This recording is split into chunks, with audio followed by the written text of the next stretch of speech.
Sir please, आज ये topic बड़ा एक जिसे कहते हैं ना इस वक्त ज़ुबान ज़दे आम है और कोई बात ही नहीं हो रही और लोग बड़े जिसे कहते हैं डिसहार्ट मैं कहूँगा, क्योंकि एक गमों की मारी कौम में चंद लोग इतने अमीर हो जाएं कि वो दुबई जैसे एक इलाके में एक एक्सट्रावेगेंट लाइफस्टाइल को एंजॉय करें। क्या कहेंगे इसके ऊपर?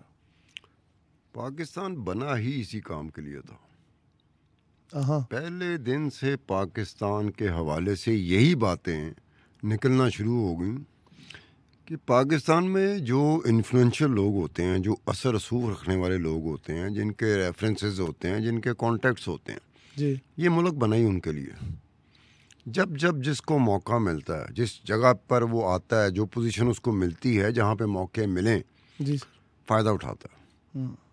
शुरू दिन से लेके आज के दिन तक यही होता है। मुबर्रा कोई नहीं है, जिसको जब जब मौका मिला उसने भरपूर तरीके से फ़ायदा उठाया। कुछ लोग तो साथ ढोल बजाते हैं ना कि साढ़े तो ईमानदार कोई नहीं गा, साढ़े तो ईमानदार कोई नहीं गा। खुदा की कसम वो भी इस मुल्क को ले बैठे। आपके कहने का मतलब है शरीफ हुआ है जिसे मौका नहीं मिला? ये तो बहुत अरसे से बात होती रही है पाकिस्तान में, ये बड़ी पुरानी बात हो गई है। ठीक है कि शरीफ भी शोर वो मचाता है, वो शरीफ शोर मचाता है अपने शरीफ होने का जिसको मौका नहीं मिला होता। जो जेन्युइनली शरीफ होता है वो चुप करके बैठा होता है, ठीक, वो नहीं बोलता। ये बीमारी हमें पड़ी हुई है कि टीवी पे मैं आऊँ, मेरा कोई प्रेस कॉन्फ्रेंस हो, मेरा कोई जलसा हो, मेरा कोई जुलूस हो, वो मैं पहली बात यही करूँगा कि जी मैं ईमानदार हूँ, बाकी सारे करप्ट हैं। ठीक हो। ये अजीब सी बात देखी कि खुद अपने मुंह मियाँ मिट्ठू बनना और उसके बाद बाहर जाके इसी कौम का खून चूस के पैसा और ये बाहर जाना, ये वो लोग हैं। ये जब होता है ना कि इसे कहते हैं, एक टर्म इस्तेमाल होती है विसल ब्लोअर।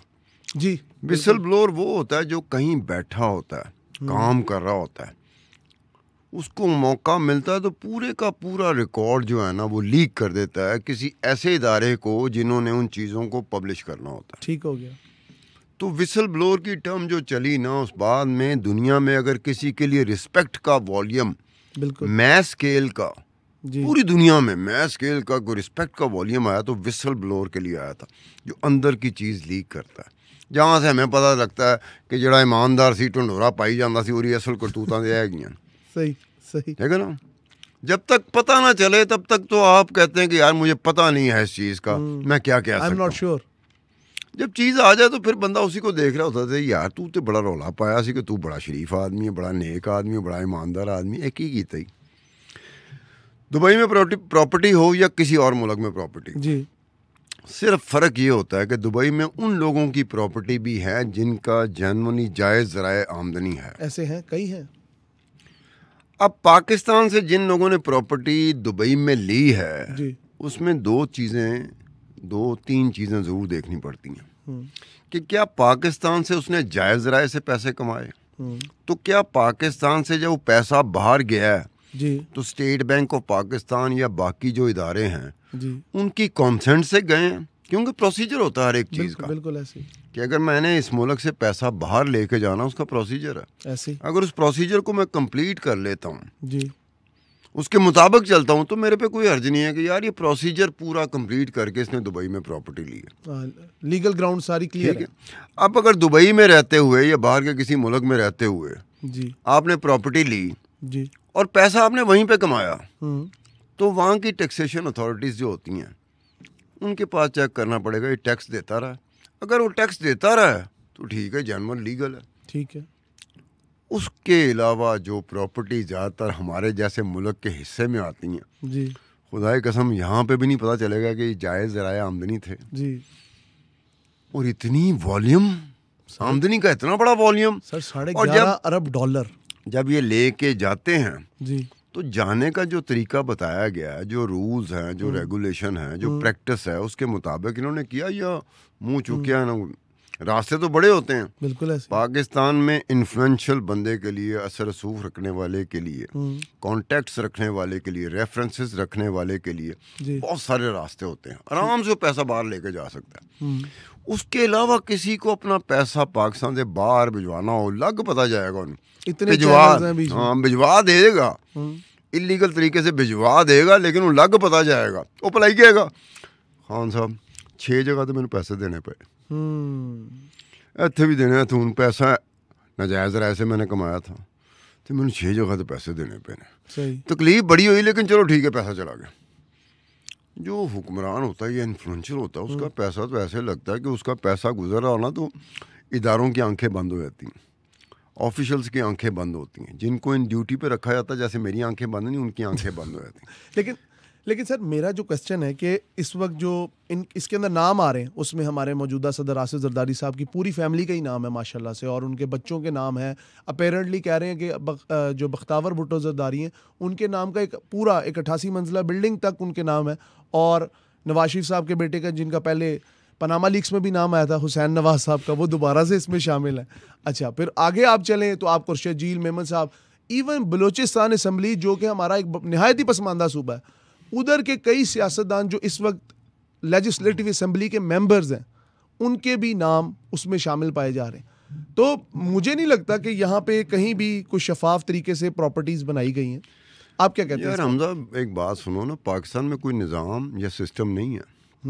निज़ाम सिस्टम है, जो लिखा गया है, जो बताया जाता है कि निज़ाम और सिस्टम है। वो निज़ाम और सिस्टम किसके लिए है?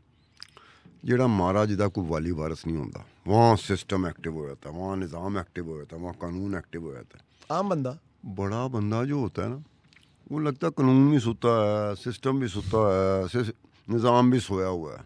सही। और अगर कहीं देख भी रहा हो तो वो अप्रिशिएट करता है, सर आपको यही करना चाहिए था, इतने पैसे आपने कमा लिए तो पाकिस्तान में रख के क्या करना है, बाहर लेके जाएं। अब ये आप नाम बता रहे हो कि आसिफ अली जरदारी जी, अब बख्तावर उनकी बेटी है। बिल्कुल। एक टावर कराची में भी है, ये तो दुबई का आया ना कि रिपोर्टेडली मुबैना तौर पर कहा जा रहा है, बिल्कुल ठीक है, कंफर्मेशन के लिए अभी टाइम लगेगा, लेकिन ये है कि ये उसकी प्रॉपर्टी है। इस तरह कराची में एक बख्तावर टावर है, बिल्कुल, उसके बारे में भी इवन मीडिया पर्सन भी कहते हैं कि यार डॉक्यूमेंट तो नहीं है, लेकिन ये बख्तावर का है, ठीक है।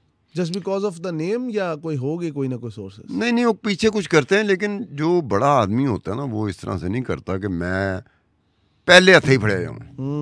वो कुछ हाथों से होता हुआ कुछ मोड़ मुड़वाता है, कोई रास्ते तब्दील करवाता है, फिर जाके उस तक पहुँचते हैं। बिल्कुल ऐसे, वरना ये नहीं होता है। ये तो सादा सा आदमी होता है, जो सामने ऐसा काम करे उसे टाइम फड़े जाए, रंगे हाथों पड़े जाए। ये छम्मे ने भी 2-3 दफ़ा प्लान किया, मैं कहा छम्मे तेरा दिमाग ऐसा नहीं है, तू पहले दिन ही फड़े जाऊंगा। सही। छम्मे ने कहा ठीक है, डर गया छम्मा बेचारा कि पहले दिन ही फड़े जाऊंगा। आम बंदे का तो यही मसला है ना, आम बंदे का ये मसला है। अब इसमें अवैस टिप्पी का नाम आया, इसमें अवैस मुजफ्फर टिप्पी साहब वैसे तो काफ़ी हद तक सहूलत कर रहे हैं सिंध की हद तक, लेकिन अभी इसके अंदर इन रिपोर्ट्स के अंदर उनका नाम पब्लिकली नहीं आ रहा। नहीं, अवैस मुजफ्फर टिप्पी का नाम ना आए तो मेरे लिए एक झटका लगता है। उसकी रीज़न क्या है?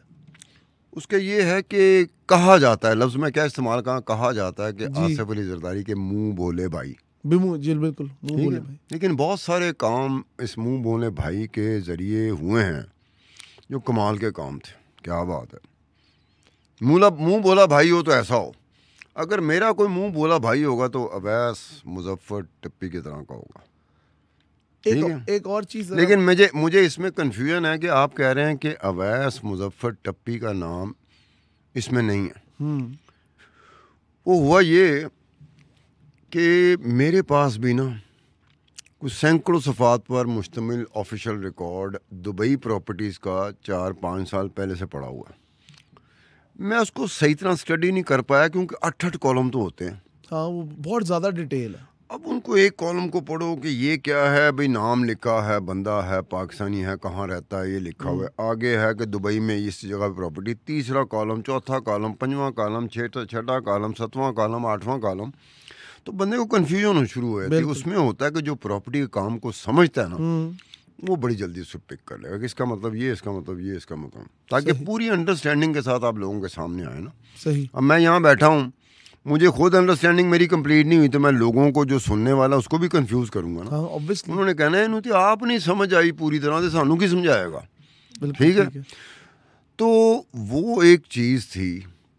और उसमें अब ये 5 साल में मेरे पास जो लिस्ट पड़ी हुई है ऑफिशियल लिस्ट, जी जिसको मैं अभी तक पूरी तरह अंडरस्टैंडिंग नहीं कर सका, लेकिन किसी वक्त में मुझे करना पड़ेगा। 10, 15, 20, 25 दिन, महीना लग जाएगा उस पर, लेकिन करना पड़ेगा। उसमें हो टाइम सकता है, कंज्यूमिंग है। उसमें हो सकता है कि कुछ ऐसी बातें निकलें जो हो सकता है अब तक की जितनी भी लीक्स हैं उसमें ना हो। मेरे लिए तो वही बात हो गया एज ए जर्नलिस्ट, हाँ बिल्कुल, मेरे लिए तो वो बात ज़्यादा इंपॉर्टेंट होगी कि इसका आज तक नहीं पता लगा, या ये चीज़ आज तक कभी भी रिपोर्ट नहीं हुई। रिपोर्ट नहीं हुई। तो उसमें ये जो लोग जो हम बता रहे थे, अभी हुसैन नवाज का आपने नाम बताया ना, जी हाँ। यार बताओ कमाल का है, खुदा की कसम। हुसैन नवाज मेरे सामने से गुजरे, मैं 2 दफ़ा सलाम करूं। इसकी क्या रीज़न है? एक दफ़ा पनामा पेपर के नाम पे, अच्छा, दूसरी दफ़ा ये दुबई लीक्स। दुबई लीक्स के नाम से।